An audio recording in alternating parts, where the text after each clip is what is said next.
Señor, pedimos por favor tu guía en esta tarde al ver en estos versículos algunos puntos. Tiene muchos, Señor, entendemos que hay mucho contenido acerca de nuestra fe, pero queremos pedirte tu ayuda al ver lo principal de este pasaje y que juntos podamos realmente gozarnos de esta justicia tuya, Señor, de esta bondad que has tenido para con pecadores que no merecíamos nada de todo esto. Señor, ayúdanos en este tiempo, te lo pedimos en Cristo Jesús. Amén. Amén. Bueno, hay partes de la Biblia que son difíciles de entender. Esta es una de esas partes. Romanos tiene muchas de esas partes y de hecho por algo Pedro decía en su segunda carta que Pablo había escrito cosas realmente difíciles de entender, las cuales algunos tuercen para su propia perdición, pero Romanos no es una carta sencilla, hay que leerla tranquilo y a veces no hay que poner el piloto automático. Posiblemente cuando estuvimos leyendo esos pocos versículos usted puso el piloto automático y no sabe todo lo que se perdió. Porque nos pasa, ¿no? Con pasajes conocidos. Este es un pasaje muy conocido. Y ponemos el piloto automático y decimos en nuestro corazón y en nuestra mente, sí, ya sé de qué trata esto. Ya sé de qué habla. Y así nos puede pasar con muchas cosas. Es una pena porque, o mejor dicho, es un grave peligro. No solamente una pena, es un grave peligro pensar en nuestro corazón acerca de las verdades del Evangelio y decir en nuestro corazón, sí, yo ya lo sé y necesito algo más. Pero ¿sabe qué? Esto es lo más grande que el pecador puede recibir de parte de Dios. No hay nada más grande. No hay nada más grande que el Evangelio. Si usted espera algo más de Dios, bueno, lamento decirle que esto es lo máximo. Por eso es el centro de toda la Biblia. Martín Lutero decía que este pasaje es el punto principal y el lugar central de la epístola a los romanos y de toda la Biblia. El punto principal y el lugar central de toda la Biblia. Y tomando esa frase es que titulamos esta, espero breve exposición, el centro de toda la Biblia. Este párrafo, para ir rápido, aparece luego de un bloque grande que va desde el capítulo 1, versículo 18, hasta el versículo 20, de ahí del capítulo 3.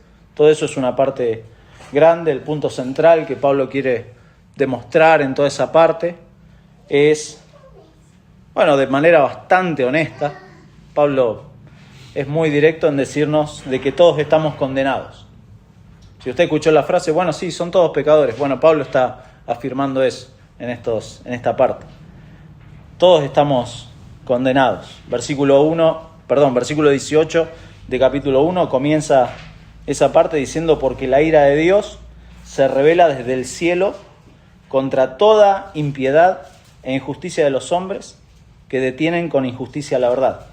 Es decir, nos negamos a reconocer a Dios, reconocer quién es Dios, abandonamos todo sentido de dependencia con Dios y de gratitud a Él. Eso es lo que marca Pablo en toda esa parte. No somos agradecidos con Dios realmente cuando recibimos alguna bendición o algo, nos sale bien algo, automáticamente no damos gracias a Dios. Decimos, qué bueno que se me dio, pero no somos agradecidos y eso revela nuestro corazón. Descuidamos lo que trae gloria a Dios y acabamos, incluso dice Pablo, corrompiendo nuestros propios procesos mentales, porque dice y habla ahí, ¿no?, que empezamos a dejar de lado a Dios y empezamos a adorar otras cosas y olvidamos a Dios. Y Dios, 3 veces dice, Dios nos entrega a cosas que no nos convienen porque ya hemos rechazado a Dios. Y a partir del capítulo 2 y bajo la luz de esa condenación y de la distorsión de nuestro pecado, tanto judíos como gentiles, dice ahí, no han vivido bajo los estándares de Dios. Interesante. Independientemente de la revelación, ¿no?, que hayan recibido. Los judíos recibieron las Escrituras, a través de las Escrituras tuvieron una revelación especial acerca de quién es Dios, acerca de su condición, pero los gentiles habían recibido, dice, a través de la naturaleza. Y por eso no tienen excusa, porque a través de la naturaleza, ayer tuvimos la bendición de ir a caminar la montaña y darse cuenta uno de que realmente el Señor, de manera general, se revela en la creación, de manera especial en su palabra. Y tanto judíos como gentiles, no tienen excusa. Puntualmente dice que la Biblia, que la verdad que más cuesta transmitir, es justamente esta que Pablo está planteando acá, de que estamos condenados y de que todos no hemos cumplido los estándares de Dios. Es fácil comunicar, quizás no es tan difícil comunicar acerca de la existencia de Dios, o sobre la deidad de Cristo, o sobre la Trinidad. Podemos charlar de esas cosas con algún no creyente. No nos cuesta tanto. Pero esta verdad de la caída del hombre sí es difícil de comunicar. Fíjese cómo lo dice Pablo, ahí en capítulo 3, versículo 9, englobando a todos, ¿no? ¿Qué pues? ¿Somos nosotros mejores que ellos? Hablando de judíos y gentiles, ¿no? En ninguna manera, pues ya hemos acusado a judíos y a gentiles que todos están bajo pecado, como está escrito. No hay justo ni aun uno, no hay quien entienda, no hay quien busque a Dios. Todos se desviaron, a una se hicieron inútiles. No hay quien haga lo bueno, no hay ni siquiera uno. Sepulcro abierto es su garganta, con su lengua engañan. Veneno de áspides hay debajo de sus labios, su boca está llena de maldición y de amargura, sus pies se apresuran para derramar sangre. Quebranto y desventura hay en sus caminos y no conocieron camino de paz. No hay temor de Dios delante de sus ojos. Esta es la condición en la que estamos, independientemente de la revelación que la persona haya tenido. Todos estamos y caemos bajo la ira justa de Dios, porque todos en esta, podríamos decir, en esta podredumbre que describe acá Pablo, estamos cada uno de nosotros. Cada uno de nosotros estamos hechos de la misma masa, dice más adelante Pablo. Y acá entonces prueba con este punto que esta es la verdad más difícil de comunicar. Pero siguiendo, luego del capítulo 2 y siguiendo este capítulo 3, va a llegar a esta conclusión de que no solo estamos bajo la ira de Dios, sino que el pecado nos ha afectado de manera tremenda. Tremenda. Pablo no niega acá que el pecado externo nos afecta. Posiblemente el pecado de otros nos haya afectado, seguramente. O el pecado de este mundo nos haya afectado. Pero principalmente Pablo está hablando de nuestro pecado contra Dios. No está hablando de los pecados de las demás personas que hicieron contra nosotros. No está hablando de los pecados de este mundo que pueden habernos afectado, sino que está hablando de nuestra condición, de la condición de cada uno. Todos estamos en esta condición y todos somos responsables de esto. En un mundo donde enseguida se nos etiqueta de víctimas, Pablo dice, no, todos somos responsables delante de Dios de haber ofendido a Dios. No somos víctimas, porque si nos vemos como víctimas, vamos a buscar en Dios, ¿qué vamos a buscar? Un sanador, o vamos a buscar alguien que nos repare. No sé si ha escuchado la frase es que estamos rotos. El ser humano está roto. No, bíblicamente el ser humano está en condenación y bajo la ira de Dios por esta condición de pecado. Y por eso necesitamos un Salvador. No necesitamos una transformación social. Necesitamos hacernos responsables de que estamos en condenación delante de Dios. ¿Por qué? Porque nuestra ofensa es contra Dios. Nuestro pecado habla de nuestra condición, de un corazón que rechaza a Dios, y entonces necesitamos ser salvos de su ira justa. Necesitamos ser salvos de eso, y por eso necesitamos que Dios nos provea del único medio que nos permite reconciliarnos con Él. Por eso, si no estamos de acuerdo con todo este primer punto, nunca vamos a estar de acuerdo o nunca vamos a llegar a la conclusión de cuál es la verdadera solución que necesita el ser humano. Si usted no está de acuerdo con la palabra de Dios en que esta es la condición del hombre, va a tener un serio problema en identificar cuál es la solución. ¿Se da cuenta? Si usted no... es como ir al médico, ¿no? Si hay un mal diagnóstico, va a haber un mal remedio. Pero en este caso es mucho más grave, porque un mal diagnóstico del alma va a determinar que va a buscar soluciones no valideras. ¿Se da cuenta? ¿Cuál piensa usted que es el problema fundamental del ser humano? ¿Piensa que es su autoestima? ¿Piensa que es, viendo al mundo, la justicia social? ¿Necesita el mundo ser transformado? ¿Usted piensa que hay un problema en el sistema educativo y necesita que la educación sea mejor para que el mundo tenga mejores ciudadanos? ¿Piensa que el problema está ahí? ¿Piensa que el problema es la economía? ¿Piensa que el problema es la falta de igualdad en el mundo por los problemas económicos que pueda haber? ¿Piensa usted que el problema fundamental del hombre son sus sentimientos y sus emociones? Que ahí está el problema y entonces usted tiene que solucionar sus sentimientos y sus emociones. ¿Usted piensa que el problema es lo complejo que se ha vuelto el ser humano en las últimas décadas y entonces necesita ser tratado de una manera mucho más compleja de lo que Dios quiere proponernos en su palabra?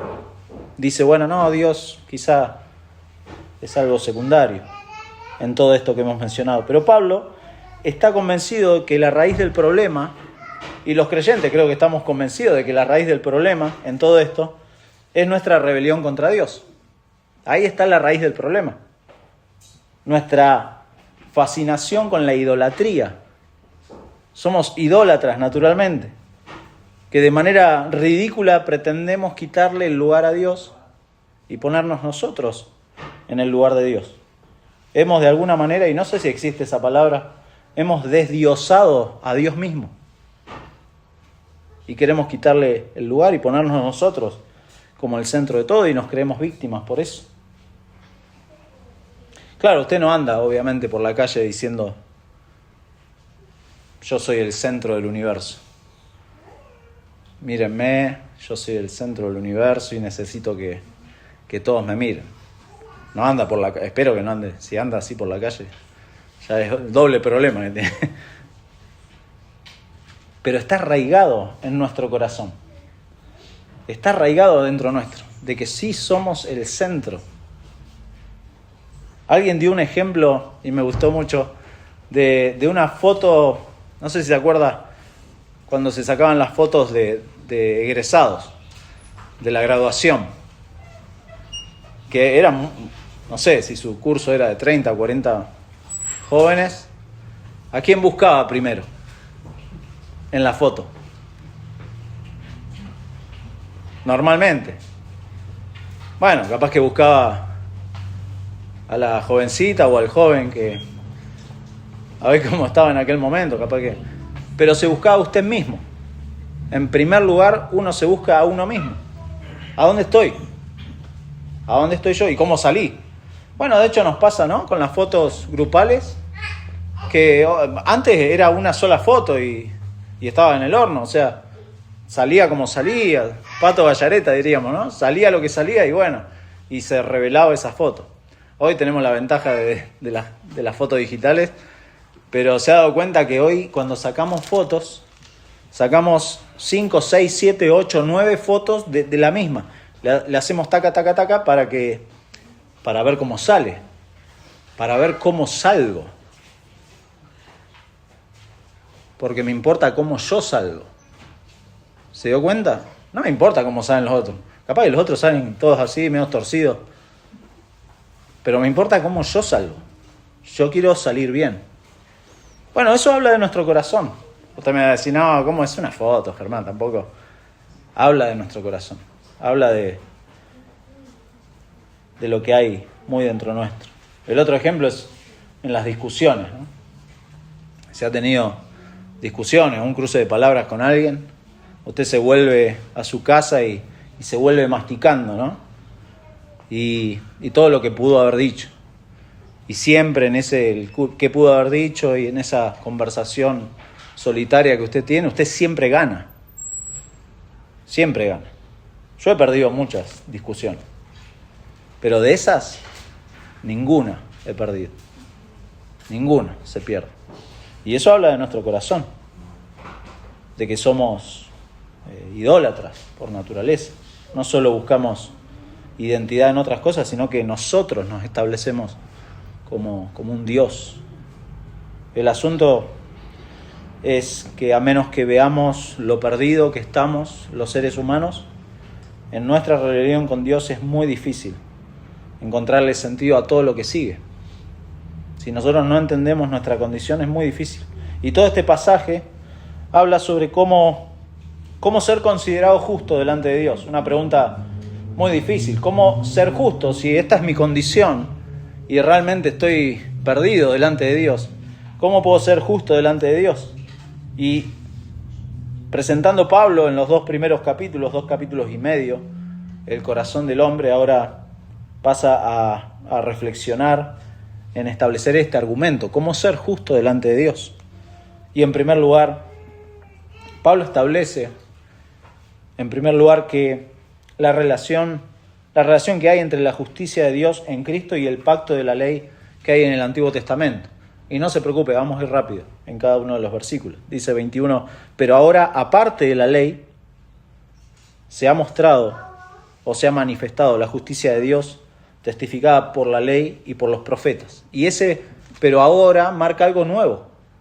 Ese es el punto de Pablo. Pero ahora, acá hay algo nuevo que ha sucedido en la historia redentora. Algunos piensan, lamentablemente, ¿no? Se equivocan en pensar de que el Dios del Antiguo Testamento es diferente al Dios del Nuevo Testamento. No son diferentes. Es el mismo Dios. Es el mismo Dios. Pero, ¿y entonces cuál es la relación? Algunos piensan que el Dios del Antiguo Testamento es un Dios malhumorado y el Dios del Nuevo Testamento es más misericordioso, más bondadoso, porque lo relacionan obviamente con el carácter de Cristo. Pero se equivocan, porque si uno lee con detenimiento la Biblia se va a dar cuenta de que a medida que avanza el Nuevo Testamento, el carácter de Dios parecería intensificarse. Porque si usted se pone a pensar detenidamente, hay más ira de Dios en el Nuevo Testamento que en el Antiguo. Hay más ira de Dios en el Nuevo Testamento que en el Antiguo Testamento. ¿Cómo podemos determinar eso?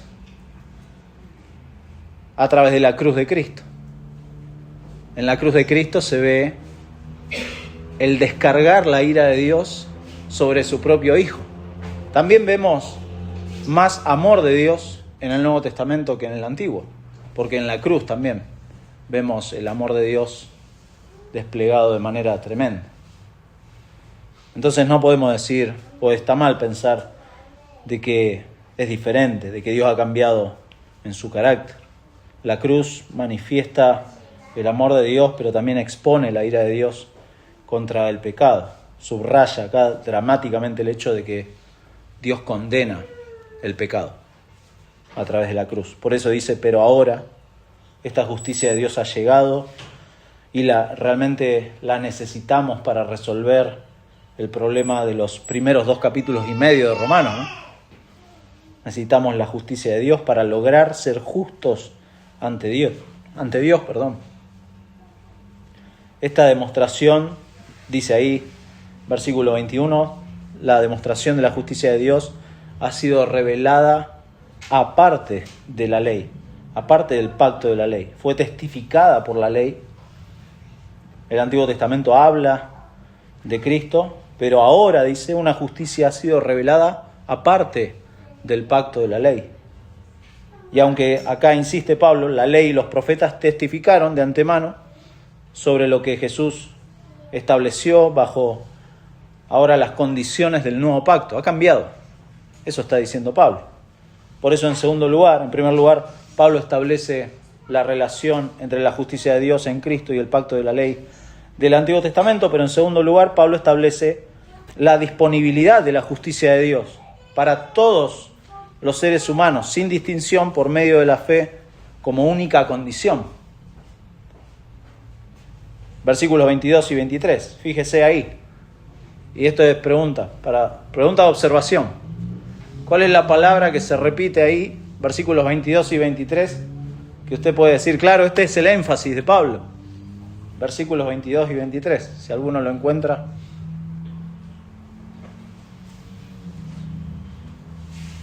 ¿Lo ha encontrado? Quiere que los leamos juntos. Dice, la justicia de Dios por medio de la fe en Jesucristo para todos los que creen en Él, porque no hay diferencia. Por cuanto todos pecaron y están destituidos de la gloria de Dios. ¿Cuál es la palabra que se repite? Todos. Usted dice, no, pero no puede ser el énfasis. ¿Cómo funciona? ¿Cómo es la cosa? Todos. Todos habla justamente de que Pablo quiere poner el foco en el hecho de que esta justicia de Dios llega mediante la fe en Jesucristo a todos los que creen. A todos los que creen. Porque de hecho no hay distinción. Eso es lo que está marcando. No hay distinción. ¿Por qué? Porque ya lo ha venido diciendo de que todos han pecado. No hay distinción. Todos están privados de la gloria de Dios. No hay nadie que pueda decir, no, yo tengo un acceso especial a Dios.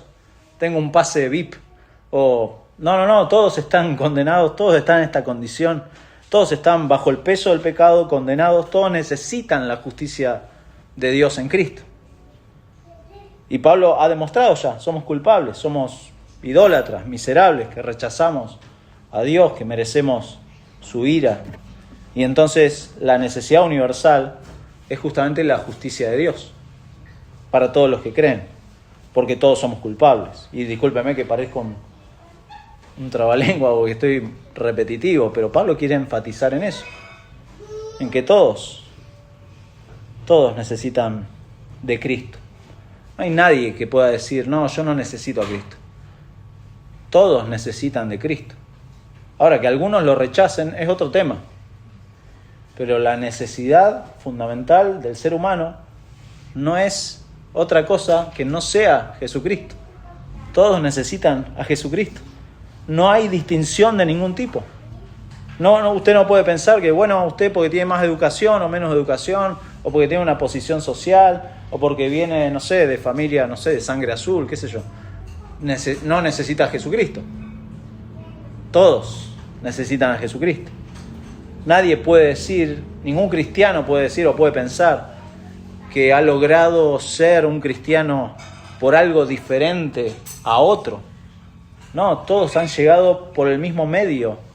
Todos han sido acercados a Dios solamente por medio de Cristo. No hay nadie que pueda decir, no, yo llegué por otra cosa. No existe eso. Por eso, en tercer lugar, Pablo establece que la fuente de la justicia de Dios es la provisión misericordiosa de Cristo Jesús como propiciación por nuestros pecados. Versículo 24. Siendo justificados gratuitamente por su gracia, mediante la redención que es en Cristo Jesús, a quien Dios puso como propiciación por medio de la fe en su sangre. Ya hemos hablado de la justicia, hemos sido justificados, dice versículo 24, pero acá Pablo usa dos términos que brevemente explicamos. Uno es, dice versículo 24, la redención, ¿qué es eso? O cómo se come. Bueno, ahora lo vamos a explicar. Y versículo 25, a quien Dios puso como propiciación. Redención, bueno, quizá alguno lo conoce, pero es un término legal o un término económico también que se usaba para hablar de la persona que era comprada desde la esclavitud. Se usaba normalmente. Pablo está tomando términos que son de uso común. No es que estos dos términos, la redención y la propiciación, no son términos cristianos. Son términos que se usaban naturalmente en la economía de Roma. Era algo que se daba. El sistema económico de Roma era algo normal, que alguien, si se endeudaba, cayera en esclavitud. Usted quizá lo mira hoy y dice, se espanta, ¿no? Porque dice, no, tremendo, ¿cómo caer en deudas y llegar a la esclavitud? Pero eso era totalmente normal en el Imperio Romano, porque la gente se endeudaba y caía en esclavitud. Y entonces alguien tenía que saldar esas deudas y liberarlo. Hoy sería obviamente una atrocidad, ¿no? Que alguien cayera en esclavitud por deudas. Quizá no vemos como algo atroz que alguien se endeude con su tarjeta de crédito o por sacar un préstamo en el banco. Pero de alguna manera uno se vuelve como esclavo de un sistema, ¿no? Pero acá en esos casos no tenemos redentor, necesitamos pagar las deudas. En el caso de Roma, el esclavo ya era esclavo y no tenía forma de solventar su libertad, no había forma. Y entonces alguien tenía que pagar. Normalmente se pagaba un precio para redimirlo, o sea, para liberarlo, y ese precio se pagaba en las tesorerías de las ciudades. Y llamativo, ¿no? Porque las tesorerías en las ciudades funcionaban en los templos paganos. Y ahí se pagaba la liberación del esclavo. Y entonces eso servía como un simbolismo, ¿no? Porque pagaban la deuda, liberaban a la persona, humanamente quedaba libre, pero les daba la idea de que quedaban como esclavos de ese dios pagano. Bueno, Pablo toma esos términos y los aplica acá en versículo 24, que hemos sido justificados gratuitamente por su gracia mediante la redención que es en Cristo Jesús. ¿Se da cuenta? A diferencia, obviamente, abismal de los dioses paganos, hemos sido, como va a decir más adelante Pablo, hemos sido liberados de la esclavitud del pecado y hechos siervos de justicia. Toman la misma imagen. Hemos cambiado de dueño. Y el otro concepto es propiciación, que este es, bueno, un poquito más difícil, pero es el acto mediante el cual Dios se hace favorable a la persona, al pecador. Usted no lo tiene que confundir con expiación. Quizá escuchó expiación. Bueno, expiar quizá es más familiar porque usted usa esa frase de agarrar a alguien como chivo expiatorio. ¿La ha usado esa frase? Alguien se convierte en un chivo expiatorio cuando se lo usa para como una solución inmediata, pero realmente es inocente, ¿no? Es un chivo expiatorio. No sé qué otra frase similar, pero hay muchas. Propiciación no tiene nada que ver con eso. Expiar, sí, es quitar el pecado y la culpa del pecado. Y eso se logra solamente por Cristo. Y usted lo sabe, ¿no? Pero ¿qué es propiciación? Bueno, propiciar es aplacar la ira de Dios. Eso es propiciación, es aplacar la ira de Dios. Si usted no es creyente, yo le quiero dar una noticia que quizá no es muy popular, pero que es una verdad central para que usted considere y se vea delante de Dios. Dios está enojado personalmente con usted, si usted no es creyente. Dios no es un Dios airado por las cosas del universo. No, Dios, nuestro Dios, es un Dios que está ofendido personalmente con el pecador. Personalmente. Así como alguien personalmente es salvo por medio de Cristo, la ofensa contra Dios es algo personal. Por eso necesitamos aplacar la ira de Dios y nadie lo puede hacer. la ira de Dios está latente sobre cada pecador en este mundo, aunque no se dé cuenta. Porque sus pecados y los míos no son solamente transgresiones de la ley, no es solamente hacer cosas malas, sino haber ofendido a nuestro Dios. Dios está ofendido con el pecador. Usted y yo hemos ofendido a un Dios que es santo y justo. Imagínese. Y entonces lo que el pecador necesita es que Dios lo mire favorablemente. Una analogía, y discúlpeme las distancias, ¿sí? Pero los padres con sus hijos. ¿Usted se enoja con sus hijos? Hoy lo ven como una atrocidad, ¿no? Pero no está mal, ¿eh? Ahora usted se enoja con sus hijos, pero no deja de amarlos. Hay una ofensa, claro. Hay una desobediencia, hay disciplina. Pero usted no deja de amarlos porque son sus hijos. Bueno, con Dios, salvando nuevamente las distancias, pasa lo mismo. Dios está ofendido porque lo hemos rechazado, lo hemos cambiado por otras cosas, lo hemos tomado como algo de un evento y lo hemos dejado de lado. La santidad de Dios incluso no sería, si usted lo piensa, la santidad de Dios no sería gran cosa si Dios no estuviera ofendido de esta manera. ¿Se da cuenta? Lo increíble de todo esto es que aún mirando el Señor a los pecadores con esta ira que está latente, Dios también ha demostrado su amor. ¿Por qué? Porque Él es amor, su carácter. Dios es amor. ¿De qué manera demostró su amor? Bueno, enviando a su Hijo. Enviando a su Hijo. Él es el que está personalmente ofendido, pero Él es el único que provee la fuente por la cual el pecador puede verse favorable delante de Dios. Es Jesucristo. No es correcta la imagen, yo no sé, yo la he usado y está mal, una imagen, una analogía de cuando el juez, en un juicio, el juez es el que emite la condena, pero a modo de evangelización usamos esa imagen y decimos, bueno, el juez se quita la toga de juez y se convierte en el reo condenado que toma el lugar del pecador.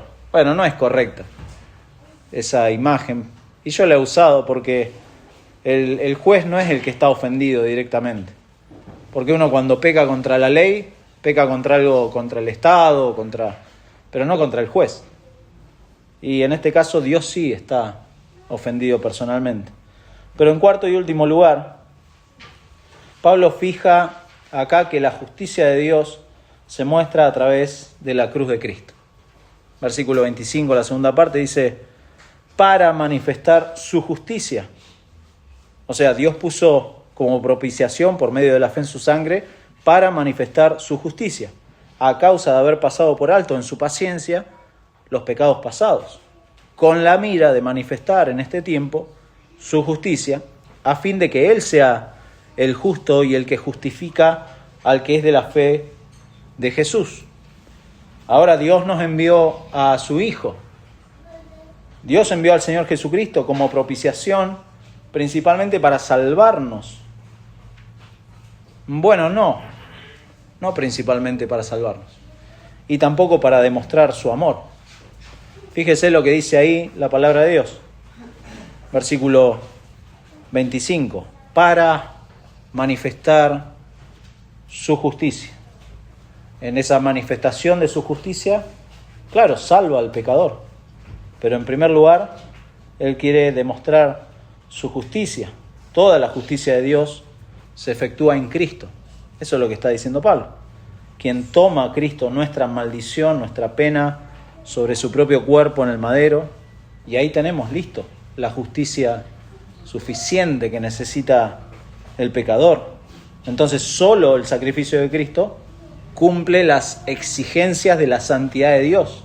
Eso está diciendo Pablo.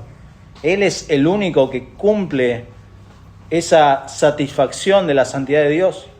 Por eso, mi hermano, mi amigo, es una aberración, es una burla, es una afrenta querer agregarle algo a todo lo que Cristo ha hecho. Usted no le puede agregar nada. Usted no puede hacer una oración del pecador, no puede levantar la mano, no puede hacer ninguna ceremonia para agregarle justicia a la justicia perfecta de Cristo, ¿se da cuenta? Es una ridiculez, porque la única forma en que Dios preserva su justicia, a la vez que justifica a los impíos, es por medio de Cristo, y no por medio de ninguna otra cosa. ¿Por qué? Porque principalmente el pecado que está afectándonos es el pecado de idolatría. Nos idolatramos a nosotros mismos. Amamos cualquier otra cosa menos a Dios. Queremos robarle su lugar. Y claro, eso deriva en el resto de los pecados. Pero principalmente hay idolatría en nuestro corazón. Dijo un autor, Donald Carson, y lo mencionamos al principio: ¿quieres ver la mejor evidencia del amor de Dios? Mira a la cruz. ¿Quieres ver la mejor evidencia de la justicia de Dios? Mira a la cruz. Es el lugar en el que se encuentra la ira y la misericordia. La santidad y la paz se besan. El punto culminante de la historia de la redención es la cruz. Es la cruz. Ahora, ¿qué va a hacer? Si usted no es creyente, ¿qué va a hacer frente a esto? Porque todos vamos a rendir cuenta delante de Dios en nuestro día final. ¿Qué va a hacer? ¿Qué va a hacer? ¿Le va a decir que escuchó este mensaje? Un montón de veces escuché del Evangelio y siguió de largo con su vida. Bueno, eso es un problema, ¿no? Porque no tiene excusa. Si usted ha escuchado el Evangelio y sigue rechazando en su corazón a Dios, usted está en un grave problema. Porque un día va a tener que rendirle cuenta. Por eso este es el tiempo de arrepentirse. Arrepiéntase de ofender a Dios. Arrepiéntase de ignorarlo, de creerse el centro del universo, porque no lo es. De buscar ganarse el favor de Dios con sus obras, no lo va a lograr. El único que puede propiciar la ira de Dios es Jesucristo. Dios no va a aceptar sus buenas obras. Sus buenas obras, como dice en Isaías, son trapo de inmundicia. No sirven para nada, para tirarlos. Dios no va a aceptar eso. Ahora, mi hermano, si usted es creyente, sepa que todos los beneficios, todas las bendiciones que hoy disfruta como creyente, Cristo lo ha logrado en la cruz. Cristo lo ha logrado en la cruz. Usted ahora tiene el don, el regalo del Espíritu Santo, y el Espíritu Santo mora en usted. Cristo lo logró en la cruz. Disfruta de la comunión de los santos. Vamos a disfrutar después de comer juntos y de poder charlar juntos y tener temas en común. ¿Sabe eso? Cristo lo logró en la cruz. Eso Cristo lo logró en la cruz. Recibimos consuelo en nuestra vida. Recibimos consuelo en la muerte, cuando enfrentamos la muerte. Cristo lo logró en la cruz, a ese consuelo. Reconocemos que Dios nos cuida con fidelidad, con providencia, con su gracia. Dios nos cuida y podemos decir, Dios nos sustenta, nos da el sustento diario. Cristo lo logró en la cruz. Cristo lo logró en la cruz. Tenemos esperanza de un cielo venidero. Cristo lo aseguró en la cruz. Esperamos el día final con ansias y que nuestros cuerpos sean resucitados y que ya no nos duela el cuerpo. Bueno, esa espera y esa esperanza tremenda, Cristo la logró en la cruz. Todo eso aseguró Cristo. Existe un cielo nuevo y una tierra nueva, un hogar de justicia para nosotros. Cristo lo logró en la cruz. Gozamos de una nueva identidad, de manera que ya no tenemos o no nos vemos como fracasados, ya no nos vemos como desastres morales, ya no podemos decepcionar a nadie, porque en realidad ya habíamos decepcionado a Dios. Si alguno piensa que ha decepcionado a sus padres, bueno, ya la identidad del cristiano ha cambiado. ¿Por qué? Porque ahora Dios nos ve como seres humanos profundamente amados, comprados por su sangre, redimidos por Cristo, declarados justos delante de Él.